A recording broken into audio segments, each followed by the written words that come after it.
Hi, it's What's Hot time, where we talk about stories that have us all talking. Eric Paulsen from BizStarts Milwaukee joins us now, plus Jeff Wagner is back. Those of us who can talk. A former Hales Corners teacher was charged with 2 misdemeanors after having sex with a former student. She was at least 16 at the time. Now, about a month later, prosecutors charged him with felony possession of child pornography because that girl texted him nude photos of herself. Now, the former teacher's attorney wants the girl charged with distributing child pornography for sending out those photos. What do you think about this? This goes back to that phrase I use from time to time. I steal it from Jimmy Buffett. Sometimes life just gets as messy as a day-old sticky bun. You know, I mean, this is the second Friday in a row, Wagner, where we've gotten a Buffett line but out here. Isn't that true? Okay, so here, all right, you've got this guy who shouldn't be anywhere near this particular young lady.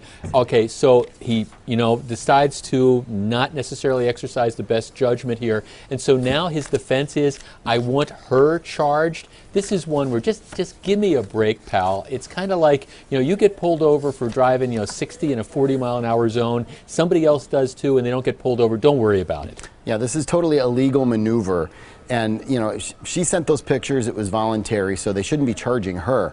The onus is really on him.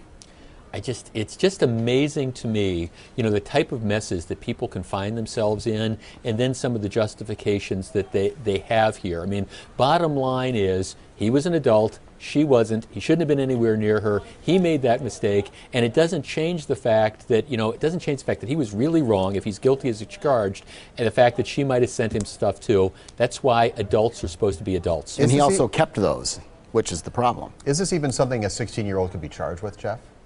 Well, yeah, because, right, this is one of these weird things in Wisconsin law where, if, for example, if you had 2 16-year-olds, let's say 2 15-year-olds who had sex with each other, you could theoretically charge them both with committing the crime. I mean, it's a really weird provision of Wisconsin law, but, okay, he's an adult, she's a kid. Let her go. Yeah, legally, would that apply in this situation? You mentioned the 2 15-year-olds, but with him being an adult, would it even apply? Yeah, I think you could, theoretically, you could charge her since she was a minor at the time. I mean, theoretically, but look, I'm telling you, if I'm the prosecutor, I understand why they declined prosecution. What are you hoping to accomplish with this one? This is one where you get kind of laughed out of court. So the prosecutor did the right thing, in my opinion, at least. All right, 2 more topics to come, including a petition website wants lawmakers to be more transparent about who their financial backers are. This proposal would make a lot of politicians look a little bit more like NASCAR drivers. We'll talk about that coming up. Thank you, Goddard.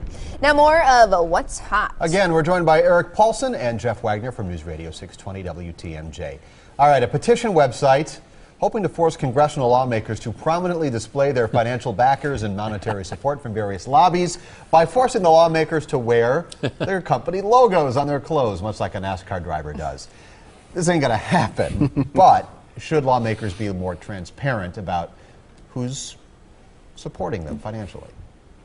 Well, I don't know how much more transparent they really can be. I mean, there's all sorts of campaign finance laws that say that if you make donations to, candidates' campaigns, there's this form that comes out, every quarter or whenever they have to make the reporting, and you can see who's donated money. You've also got this whole issue of the money that, you have these independent groups that make. But the truth is, if you want to find out who's supporting different candidates, you don't really have to work too hard to do it. But I kind of like this idea in some respects. I think it's kind of cool if everybody had to have those patches of all the different companies. Maybe they could also sell it as advertising as well. I was kind of thinking that too. I mean, it would be awesome to see all the politicians with everybody who supports them all over the place in any interview and everything, just like NASCAR. I absolutely love the idea. You've got corporations and unions and special interest groups. They'd all be prominently displayed.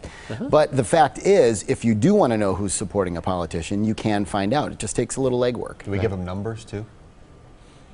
On the vehicles, yes. A big number? Well, yeah, kind of like those old AIG commercials, where you always had to walk around with that, what's your number, that number under your arm. Maybe we should make them also have to walk around with how much money did you raise from various groups, in your last campaign thing. See, now you're thinking, you're getting creative there, Steve. All right. All right, last topic here, and we have determined that this is actually a hoax. It's a stunt.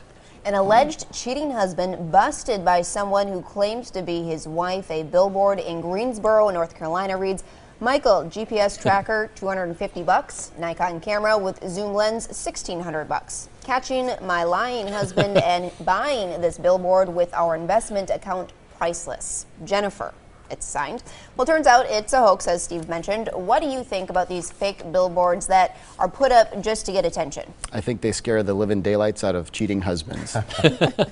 I think this is a great marketing thing. This is an absolutely great thing. I thought it was about 50-50 whether it was a hoax or not. I mean, for every guy who's ever come home and found all their stuff on the front lawn, this is sort of the equivalent of that. Because, this is great. Because that red billboard we showed you was then replaced by a blue billboard that said, Jessica, meet me at Yo Daddy's at 7 p.m. for some wine therapy. Yo Daddy's is owned by the same people who own the billboard. Right. The power of advertising right there. But this is like Scared Straight, really. That kind of billboard. If you don't want to see your name on a billboard over I-43 calling you a cheating husband, don't cheat on your wife. Is that the suggestion? I think so. I think that's the hint.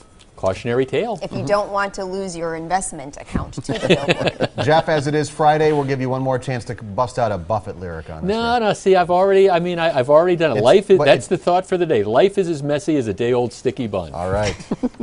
On that note, we're taking all the a things break. I wouldn't think I'd hear today. Eric, aren't you glad you came back for this? Absolutely. We'll be right Wonderful back. to be back.